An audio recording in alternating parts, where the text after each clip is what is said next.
Well, this weekend is the 88th year of the Sarasota Tarpon tournament. It runs from Saturday and goes the next 4 weeks. Right now, we are live at the Sarasota Outboard Club docks near Moat Marine, where we have for you Captain Jeffrey Durant. Jeffrey, good morning. Thanks for waking up with us so early this morning.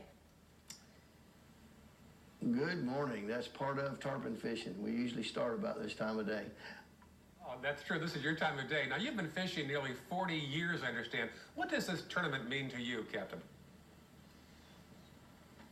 Well, it's number one, it's just tremendously exciting fish to catch in the tarpon.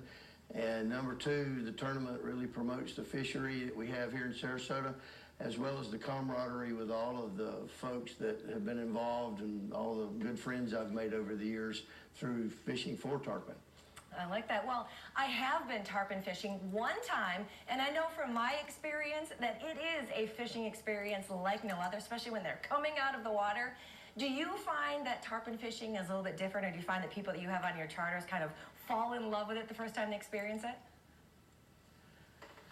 Well, most folks, when they get on the boat, they've read about it, they've watched it on TV and studied it, and so they're really excited to start with. And then when they finally see the first school of fish, their feet are not even touching the deck. And then when they hook one, and most folks, even after all of that, are not ready for what happens when the line goes tight.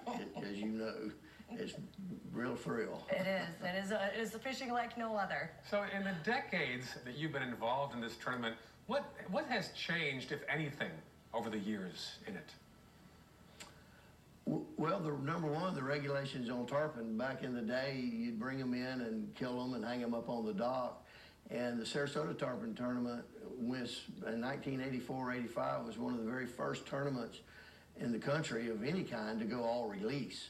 And so you could still take one if you wanted. And then there was a tarpon tag. You had to buy a $50 tag to kill one. And over the years, we obviously realized they're not eating them or anything, so why kill them? So we started releasing them a long time ago, and now the rules and regulations have changed to where if the tarpon's over 40 inches long, you can't even take him out of the water. So all the measurements and things are done with the fish laying by the boat in the water, not up on the deck.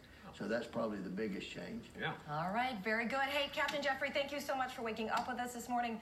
Best of luck to you and the tournament over the weekend. Well, thank you very much, and thanks for having me. All right, moving on. Dramatic.